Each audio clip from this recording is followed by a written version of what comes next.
New York, octobre 1920. Interviewé par B.C. Forbes pour The American Magazine, Thomas Edison profite de l'occasion qui lui est donnée pour rendre publiques les recherches qu'il mène sur une machine qui permettrait de communiquer avec les morts. Voici ce qu'il déclare aux journalistes.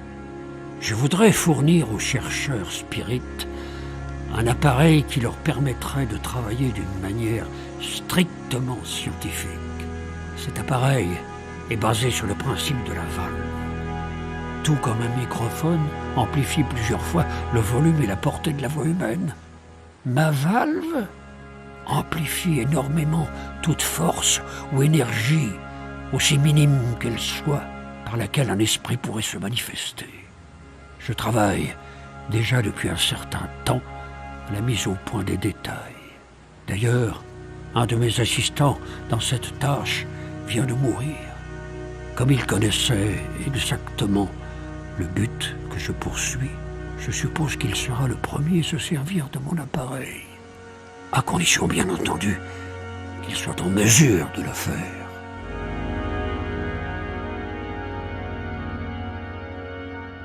En 2015, Philippe Baudouin découvre sur les étagères d'un bouquiniste l'unique texte de Thomas Edison consacré à ce sujet oublié. Après avoir mené plusieurs recherches, il livre aujourd'hui les conclusions de son enquête en préfaçant la réédition de ce texte méconnu de l'inventeur américain, Le Royaume de l'au-delà.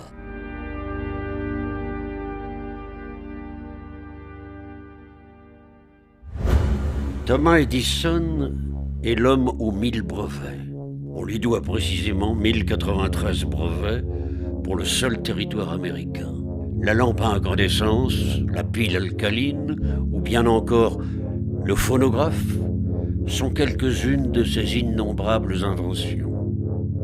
Je crois que lorsque Thomas Edison dépose son brevet de phonographe en 1877, sans le savoir, il va lever le voile comme ça sur un monde spectral, un monde de revenants d'une certaine manière, on pourrait dire. Et pour donner une idée assez concrète de ce qui va se produire chez les premiers auditeurs de la machine phonographique, on pourrait rappeler un événement crucial, celui qui s'est déroulé le 11 mars 1878. On se trouve à l'Académie des Sciences, à Paris évidemment, dans le grand amphithéâtre, et là, on assiste à un moment incroyable. La foule est venue en masse.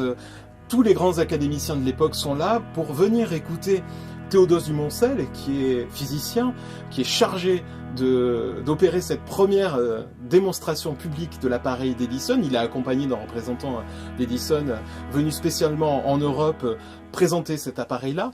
Et surtout, les académiciens et les autres badauds sont venus entendre les prouesses d'une machine, le phonographe. Et ce qui va se produire, c'est l'écoute de voix sans visage, l'écoute de voix spectrale, comme ça capturée dans les sillons des cylindres de cette machine de l'époque. Et c'est un véritable sentiment d'effroi mêlé de fascination, il faut le dire, que vont vivre les gens présents dans l'amphithéâtre. Et les réactions vont être assez forte, pour ne pas dire violente. Je pense notamment à un certain monsieur Bouillot, un vieil académicien qui va saisir à la gorge comme ça Théodose du Moncel et crier comme ça à une escroquerie, à une fumisterie. Bouillot est persuadé qu'il s'agit d'une illusion d'acoustique. Il est persuadé que le phonographe est incapable de reproduire la voix humaine et qu'il s'agit là d'un truc d'illusionniste, qu'il s'agit là d'un tour de magicien.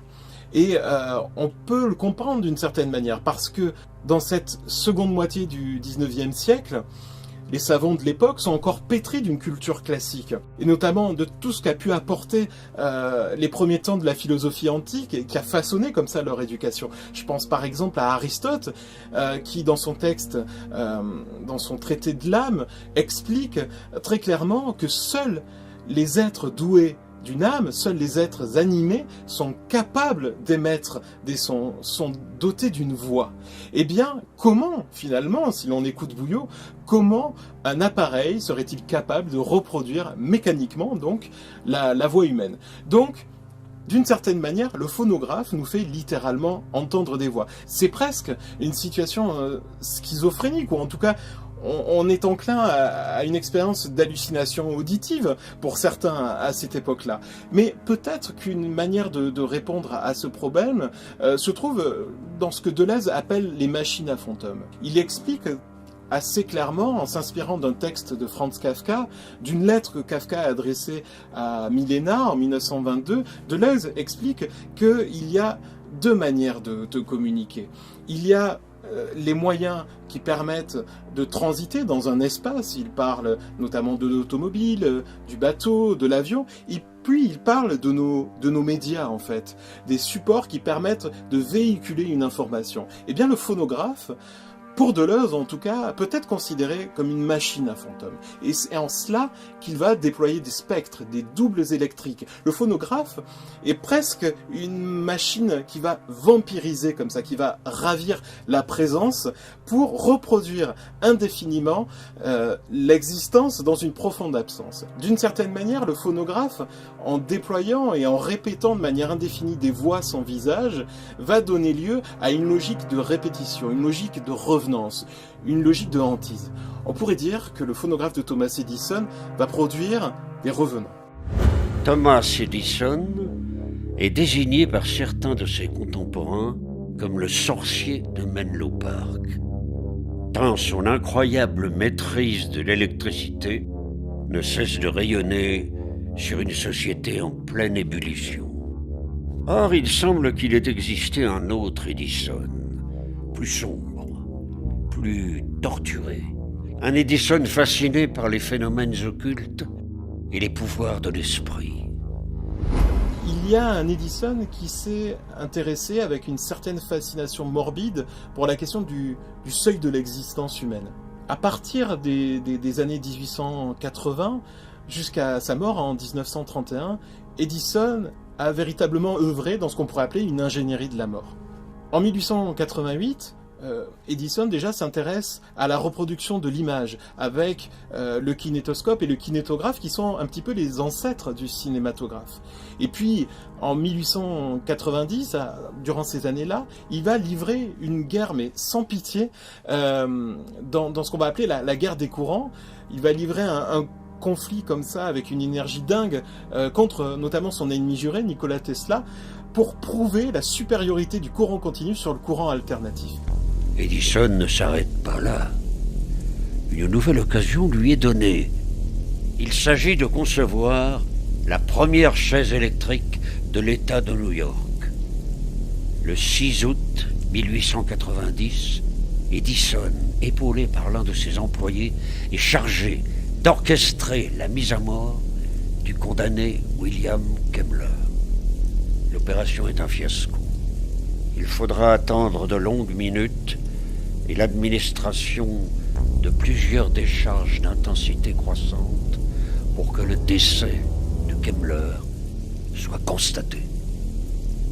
Ce spectacle macabre, digne du grand Guignol, incitera d'ailleurs l'un des concurrents de Thomas Edison à déclarer à la presse que l'utilisation d'une hache eût été pour l'occasion plus efficace.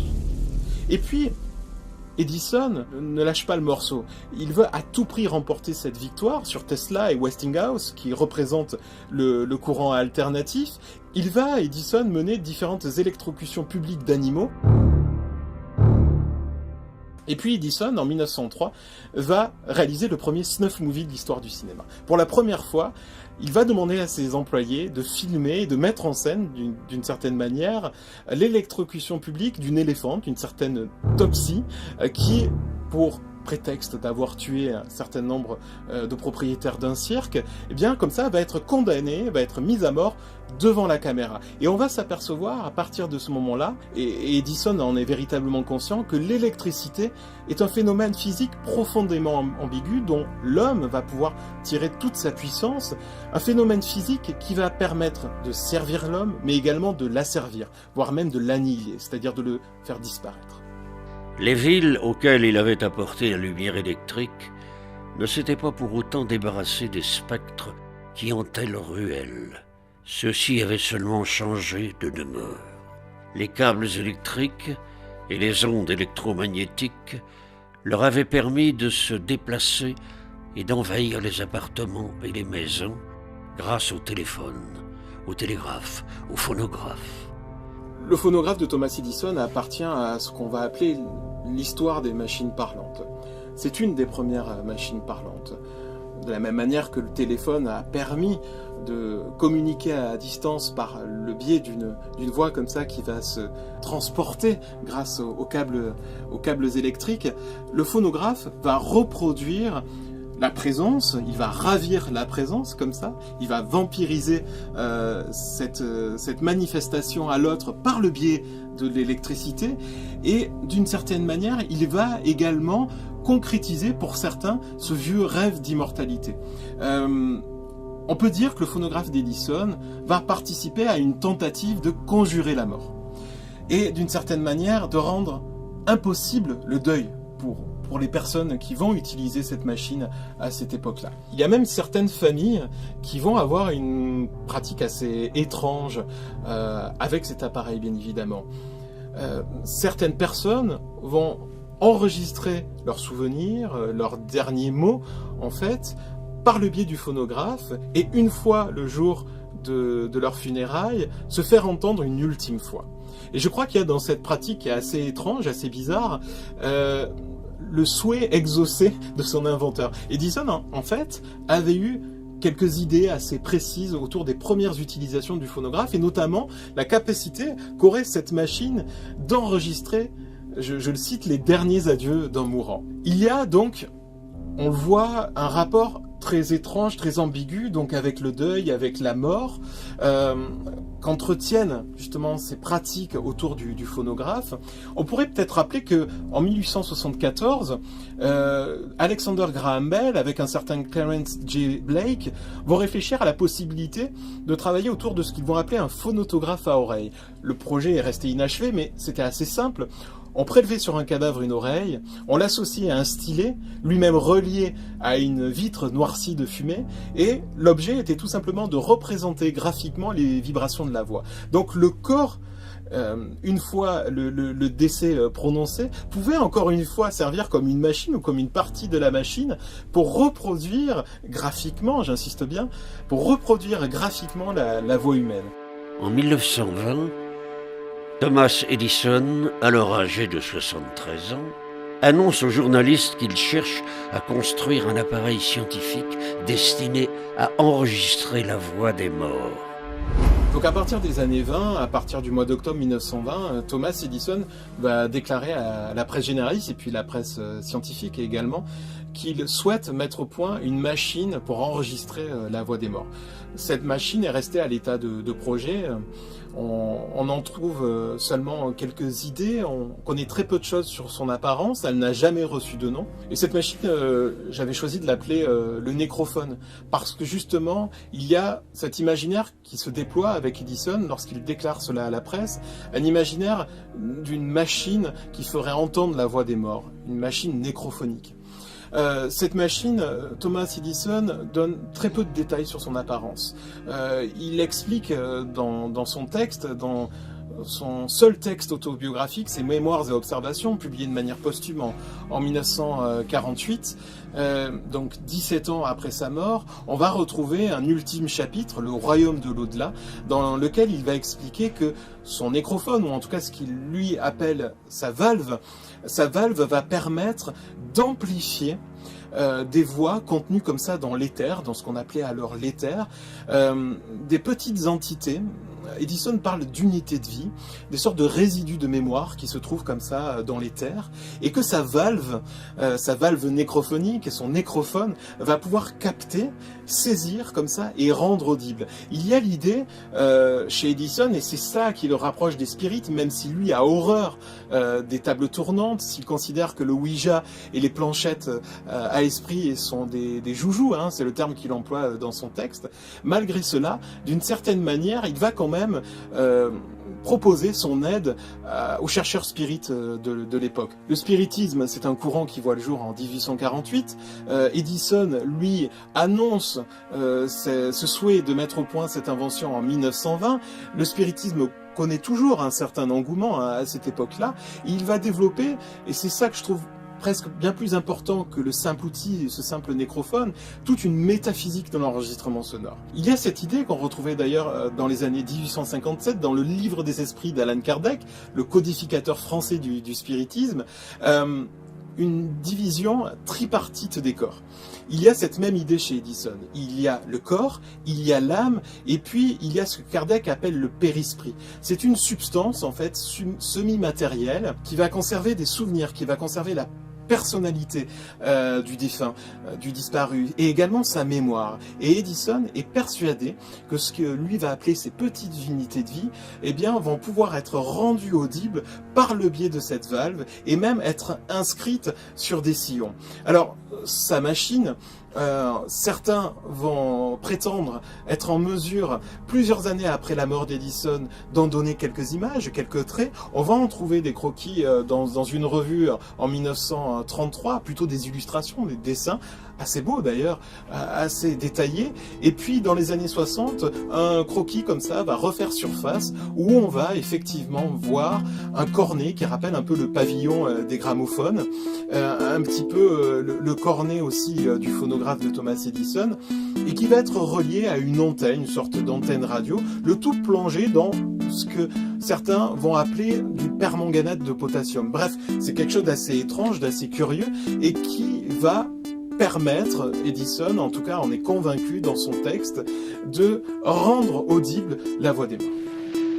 Ladies and gentlemen, those of us who began our labors at the operator's key 50 years ago have been permitted to see and assist in the whole modern industrial development of electricity. Since the remarkable experiments of Morse in 1844 and the unsuccessful efforts of Field in 1858, there have come with incredible rapidity one electrical art after another, so that in practically every respect civilization has been revolutionized. It is still too early to stand outside these events and pronounce final judgment on their lasting value. But we may surely entertain the belief that the last half of the 19th century was as distinct in its electrical inventions and the result as the first half was in relation to steam. The lesson of the Jubilee of the Atlantic Cable of 1858 is one of encouragement to all who would add to the resources of our race and extend our control over the forces of nature.